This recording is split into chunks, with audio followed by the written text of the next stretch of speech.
നമസ്കാരം. കടക്കണിയിൽ മുങ്ങിത്താഴുന്ന പാകിസ്ഥാൻ ഇന്ന് തങ്ങളുടെ നിലനിൽപ്പിനായി രാജ്യത്തിന്റെ ആസ്തികൾ ഓരോന്നോരോന്നായി വിറ്റഴിക്കേണ്ടി വരുന്ന ദയനീയ കാഴ്ചയാണ് ലോകം കാണുന്നത്. വിദേശ കടം കൊടുമുടി കയറുകയും ഖജനാവ് ശൂന്യമാവുകയും ചെയ്തതോടെ സ്വന്തം എയർലൈൻസിന് പിന്നാലെ സൈനിക നിയന്ത്രണത്തിലുള്ള പ്രമുഖ സ്ഥാപനമായ ഫൗജി ഫൗണ്ടേഷനും UAEക്ക് കൈമാറാൻ ഒരുങ്ങുകയാണ് ഇസ്ലാമാബാദ്. അയൽ രാജ്യങ്ങളുമായി സൗഹൃദത്തെക്കാൾ ഉപരിയായി ഭീകരതയെ പ്രോത്സാഹിപ്പിക്കാനും സൈനിക ചെലവുകൾ വർദ്ധിപ്പിക്കാനും ശ്രമിച്ച പാകിസ്ഥാന്റെ തെറ്റായ നയങ്ങളുടെ പരിസമാപ്തിയാണിത്. സ്വന്തം കാലിൽ നിൽക്കാൻ കഴിയാതെ IMFന്റെ കടുത്ത നിബന്ധനകൾക്ക് മുന്നിൽ മുട്ടുമടക്കി രാജ്യത്തിന്റെ അഭിമാന സ്തംഭങ്ങൾ ലേലത്തിന് വെക്കുന്ന പാകിസ്ഥാന്റെ പതനം ഒരു ഭരണകൂടത്തിന്റെ പരാജയമായി ചരിത്രം രേഖപ്പെടുത്തുകയാണ്. രാജ്യത്തിന്റെ ഔദ്യോഗിക എയർലൈൻസ് കമ്പനികൾക്ക് പിന്നാലെ മറ്റൊരു പൊതുമേഖലാ സ്ഥാപനം കൂടി പാകിസ്ഥാൻ വിറ്റുതുലയ്ക്കുന്നു എന്ന് ചുരുക്കം.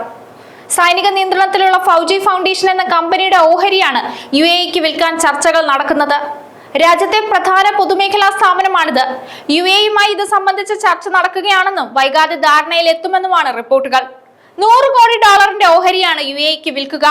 ഇതോടെ സർക്കാരിനുള്ള ബാധ്യതകൾ തീരുമെന്നാണ് പാകിസ്ഥാന്റെ കണക്കുകൂട്ടൽ.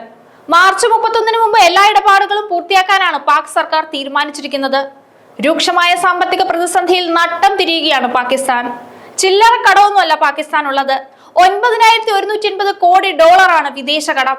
മൊത്തം പൊതുകടം 28,680 കോടി ഡോളറും. IMF സഹായ വാഗ്ദാനം ചെയ്തിട്ടുണ്ടെങ്കിലും ലാഭകരമല്ലാത്ത കമ്പനികൾ വിറ്റഴിക്കണമെന്നാണ് നിബന്ധന. ഇതുപ്രകാരമാണ് പണം കണ്ടെത്താൻ വേണ്ടി ഭേദപ്പെട്ട കമ്പനികൾ വിൽക്കുന്നത്. അന്താരാഷ്ട്ര നാണയനിധിയിൽ നിന്ന് സഹായം ലഭിക്കണമെങ്കിൽ പാകിസ്ഥാൻ ചില കടുത്ത തീരുമാനങ്ങൾ എടുത്തേ മതിയാകൂ. സബ്സിഡികൾ നിർത്തലാക്കുക, നികുതി വർദ്ധിപ്പിക്കുക, ലാഭകരമല്ലാത്ത പൊതുമേഖലാ സ്ഥാപനങ്ങൾ വിറ്റഴിക്കുക എന്നിവ ഇതിൽ ഉൾപ്പെടുന്നവയാണ്. ജനങ്ങൾക്കിടയിൽ ഇത് വലിയ പ്രതിഷേധത്തിന് കാരണമാകുന്നുണ്ടെങ്കിലും സർക്കാരിന് മുന്നിൽ മറ്റു വഴികളില്ല. കഴിഞ്ഞ ദിവസം UAE പ്രസിഡന്റ് പാകിസ്ഥാൻ സന്ദർശിച്ചിരുന്നു. ഇതിന് പിന്നാലെയാണ് ഫൗജി ഫൗണ്ടേഷന്റെ ഓഹരികൾ വിൽക്കുമെന്ന് പാകിസ്ഥാൻ പ്രഖ്യാപിച്ചത്. അടുത്തിടെ പാകിസ്ഥാൻ ഇന്റർനാഷണൽ എയർലൈൻസ് ഏകദേശം 13,500 കോടി രൂപയ്ക്ക് ആരിഫ് ഹബീബ് ഗ്രൂപ്പിന് വിറ്റിരുന്നു.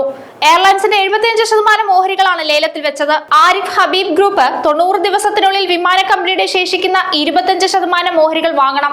അടുത്ത 5 വർഷത്തിനുള്ളിൽ 8,000 കോടി രൂപ പുതിയ നിക്ഷേപം നടത്താനും കമ്പനി ബാധ്യസ്ഥരാണ്. രാജ്യം പട്ടിണിയിലാകുമ്പോഴും പാകിസ്ഥാൻ തങ്ങളുടെ ബജറ്റിന്റെ വലിയൊരു ഭാഗവും പ്രതിരോധ മേഖലയ്ക്കായി മാറ്റിവെക്കുന്നു. വിദ്യാഭ്യാസത്തിനും ആരോഗ്യത്തിനും നൽകാത്ത പ്രാധാന്യം സൈന്യത്തിന് നൽകുന്നത് സാമ്പത്തിക സന്തുലിതാവസ്ഥ തെറ്റിക്കുന്നുണ്ട്. ഫൗജി ഫൗണ്ടേഷൻ പോലുള്ള സൈനിക നിയന്ത്രണത്തിലുള്ള സ്ഥാപനങ്ങൾ വിറ്റഴിക്കേണ്ടി വരുന്നത് പാക് സൈന്യത്തിന്റെ സാമ്പത്തിക മേധാവിത്വത്തിനേറ്റ തിരിച്ചടിയാണ്. ഇന്ത്യയുമായുള്ള വ്യാപാര ബന്ധങ്ങൾ പാകിസ്ഥാൻ ഏകപക്ഷീയമായി നിർത്തിവെച്ചത് അവർക്ക് തന്നെ തിരിച്ചടിയായി. ഇന്ത്യയിൽ നിന്ന് കുറഞ്ഞ ചിലവിൽ ലഭിച്ചിരുന്ന ആവശ്യ വസ്തുക്കൾ ഇപ്പോൾ ദൂരെയുള്ള രാജ്യങ്ങളിൽ നിന്ന് വൻ വില നൽകി എത്തിക്കേണ്ടി വരുന്നത് പണപ്പെരുപ്പം വർദ്ധിപ്പിച്ചു. ഭീകരതയെ പ്രോത്സാഹിപ്പിക്കുന്ന നയം കാരണം വിദേശ നിക്ഷേപകർ പാകിസ്ഥാനിലേക്ക് വരാൻ ഭയപ്പെടുന്നുണ്ട്. ദീർഘവീക്ഷണമില്ലാത്ത സാമ്പത്തിക നയങ്ങളും അഴിമതിയും പാകിസ്ഥാനെ ഒരു പരാജയപ്പെട്ട രാഷ്ട്രമെന്ന നിലയിലേക്ക് എത്തിച്ചിരിക്കുന്നു. ആഭ്യന്തര ഉൽപാദനം വർദ്ധിപ്പിക്കുന്നതിനോ അയൽ രാജ്യങ്ങളുമായി ആരോഗ്യപരമായ വ്യാപാര ബന്ധം സ്ഥാപിക്കുന്നതിനോ ശ്രമിക്കാതെ കടം വാങ്ങിയും ആസ്തികൾ വിറ്റും മുന്നോട്ട് പോകുന്നത് താൽക്കാലിക ആശ്വാസം മാത്രമാണ് പാകിസ്ഥാന് നൽകുക. സൈനികാധിപത്യവും രാഷ്ട്രീയ അസ്ഥിരതയും രാജ്യത്തിന്റെ സാമ്പത്തിക അടിത്തറ തകർത്തു. സ്വന്തം മണ്ണിലെ വിഭവങ്ങൾ വിദേശികൾക്ക് വിട്ടുകൊടുത്ത് ആയുസ് നീട്ടാനുള്ള ഈ ശ്രമം ഭാവിയിൽ പാകിസ്ഥാന്റെ പരമാധികാരത്തെ തന്നെ അപകടത്തിലാക്കും. ആഗോളതലത്തിൽ ഒറ്റപ്പെട്ടും സാമ്പത്തികമായി പാപ്പരായും തുടരുന്ന പാകിസ്ഥാൻ ഇനിയെങ്കിലും തങ്ങളുടെ വിനാശകരമായ മുൻഗണനകൾ മാറ്റാൻ തയ്യാറായില്ലെങ്കിൽ പൂർണ്ണമായ തകർച്ച വിദൂരമല്ല.